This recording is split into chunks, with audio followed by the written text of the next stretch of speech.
Asahina said the words I didn't want to hear. She is located right at the center of the fourth dimension. Please don't ask me why, since it's forbidden, so I can't tell you. However, we're certain that it's Suzumiya-san who has blocked the passage for traveling to the past.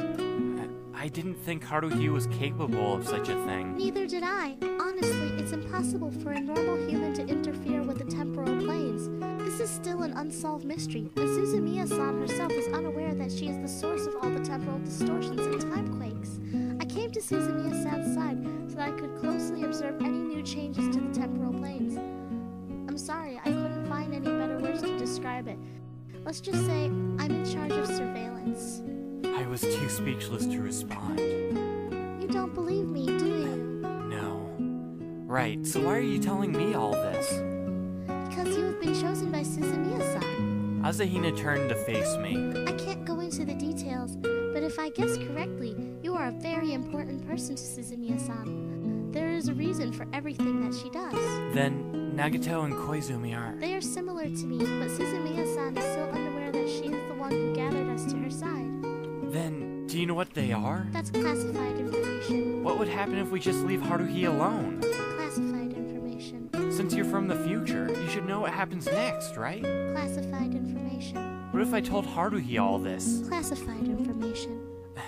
I'm sorry, I really can't tell you, especially right now since I don't have the right to do so. Asahina said this with an apologetic look on her face. It doesn't matter even if you don't believe me. I'd just like to tell you about this. I remember hearing the same things being said inside a dull, quiet apartment. I'm sorry. Seeing I was silent, Asahina's eyes looked depressingly red. I'm so sorry for suddenly telling you all of this. It's okay, really.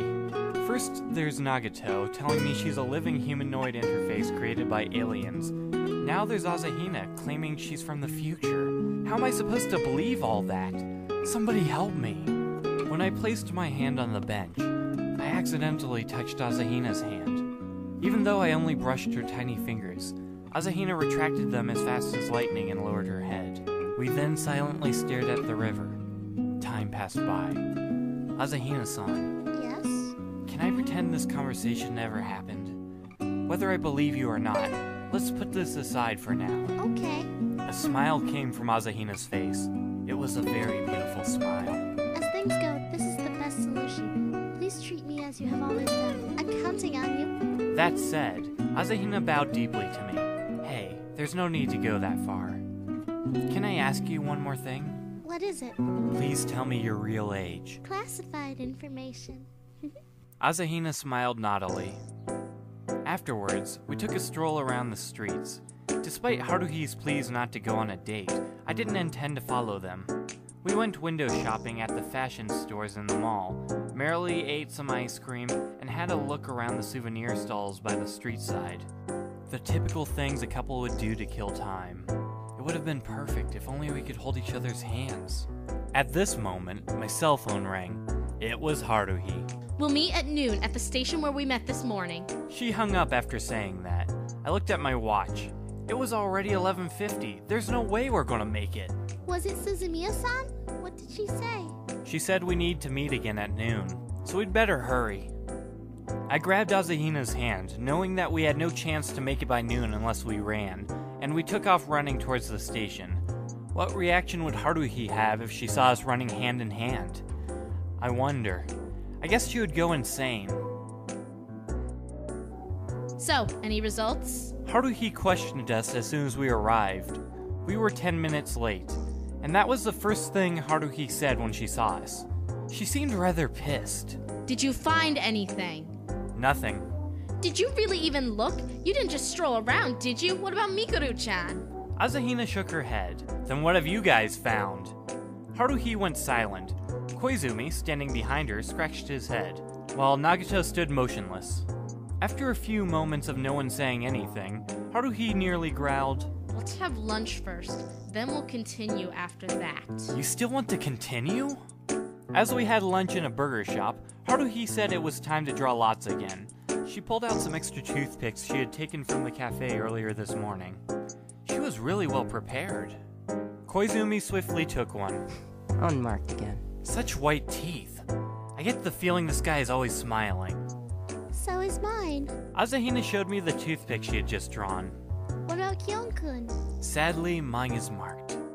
Haruhi seemed to get more and more moody and rushed Nagato into drawing a toothpick. In the end, Nagato and I were grouped together, while the other three were in the other group. Haruhi glared at the unmarked toothpick, as if staring at the person who killed her father.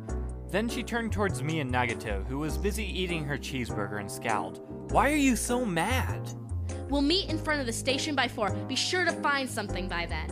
She finished her drink in one gulp after saying that. This time we went north and south. My group was in charge of the south. Before we parted, Asahina waved one of her little hands at me. It made me feel so warm.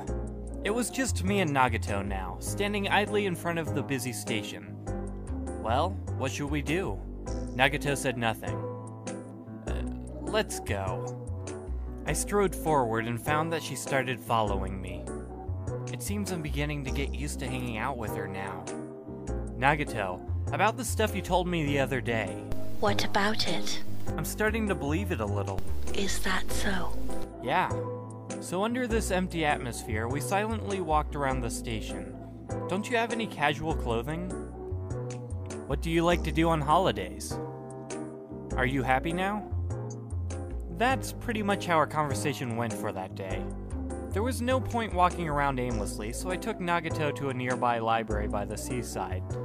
It was built at the same time the authorities developed the land for the station. I'd never been inside before, as I rarely checked out any books. However, I thought I could get some rest when we got inside, only to discover that every seat in the place was occupied. These people probably also have nowhere else to go in their free time. I glanced around the library looking a bit lost, while Nagato had already drifted towards the bookshelves like she was sleepwalking. Let her do what she likes. I used to read often. When I was in elementary school, my mom used to borrow illustrated books from the children's section for me to read. There were all sorts of books, but I remember that all the ones I read were quite interesting. However, I can't remember any of their names anymore. When did I stop reading? When did reading get boring for me? I randomly picked up a book from the bookshelf and quickly flipped through its pages, before putting it back and picking up another book. It would take me forever to find an interesting book in here if I didn't do any research. Thinking like that, I wandered through the bookshelves aimlessly. As I headed to look for Nagato, I found her reading in front of a bookshelf full of thick hardbacks. She really does love thick hardback books. Finally, after seeing a man with his newspaper get up from his chair, I went and sat down, carrying a novel that I had randomly picked. It's impossible trying to read a book I never intended on reading. A while later, I found myself getting drowsy and fell asleep. At that moment, my pocket suddenly vibrated. Ah! I jumped in astonishment. When I saw everyone frowning at me, I remembered that I was in a library. Wiping the drool off my face, I rushed out of the library and answered my cell phone, which was set on vibration mode. You idiot! What have you been doing? A deafening sound roared through my ear. Thanks to this, I woke up from my drowsiness. What time do you think it is now? Sorry, I actually just woke up. What? You dumbass! You are the least qualified to call me a dumbass. I looked at my watch and it was 4:30. She said we were supposed to meet at 4. Get your asses over here at once! I give you 30 seconds! Stop making demands that are impossible to achieve. After Haruhi hung up the phone, I placed my phone back in my pocket and returned to the library. There I found Nagato still standing there, reading what seemed to be a thick encyclopedia. The following was a bit of trickery. It took quite some time trying to move Nagato, who seemed to be rooted to the spot. And then, we had to go to the counter to fill in a form to borrow the book. During that time, I ignored all of Haruhi's phone calls. When we returned to the station with Nagato carrying a thick philosophical book like a well-treasured item, written by some foreign author whose name was really hard to pronounce, the 3 people waiting there all had different reactions. Asahina, looking exhausted, smiled with a sigh of relief. Koizumi shrugged his shoulders looking like an idiot, while Haruhi yelled as though she had just drank some cold soup. You're late. Penalty. Do I have to treat you guys again? Finally, we ended today's outdoor activity after wasting our time and my money. I'm so tired. Suzumiya-san walked so fast that I had a hard time keeping up. She then thanked me for listening and then lowered her head and smiled shyly. Do people from the future all smile so elegantly? Then see you. Asahina waved goodbye and left. Koizumi softly patted me on the shoulder. That was fun today. How should I say this? Suzumiya-san is a really interesting person. It's a pity I couldn't be with you today. Perhaps next time. After Koizumi left with that annoying grin of his, I discovered Nagato had already left. That left Haruhi staring at me. What have you been doing all day today? What have I been doing today? You can't go on like that. Looks like she's really pissed. Oh yeah? What about you? You find anything interesting? Haruhi bit her lip and said nothing. If I didn't stop her, she would bite it until it bled. Well, it's not like they'd be so careless as to let you discover them in one day.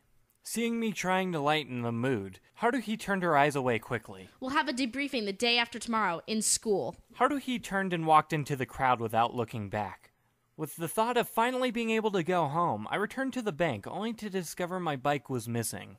Replacing it was a sign on the lamppost saying, "Your bicycle has been towed as a result of illegal parking." Typical.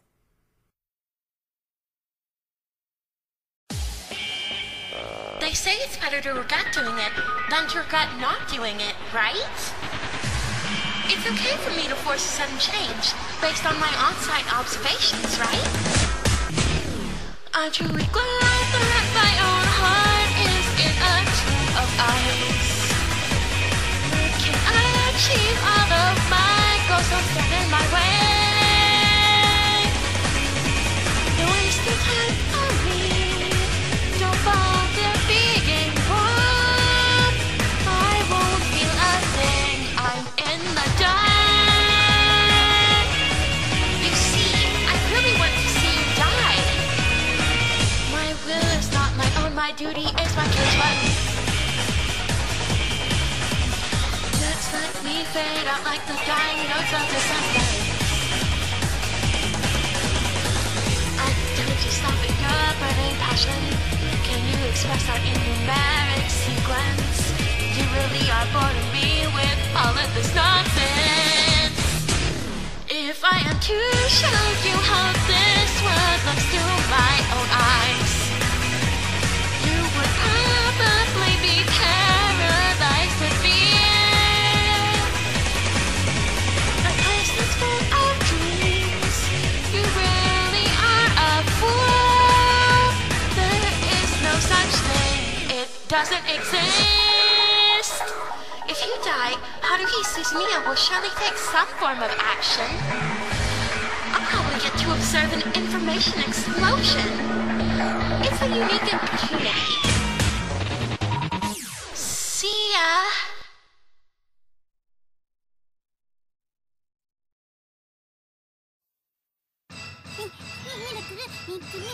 The Melancholy of Haruhi Suzumiya and all of its characters belong to Nagaru Tanigawa and Kadokawa Shoten. This is just a fan-made production, so we have nothing to do with either of them. If you like what we're doing, you should go support them so they can keep making more awesome content for everyone to enjoy. What? I have to say it again? Fine. The Melancholy of Haruhi Suzumiya and all its characters belong to Nagaru Tanigawa. Hey Kion, isn't once enough? I think they get it already. So tune in next time, Internet.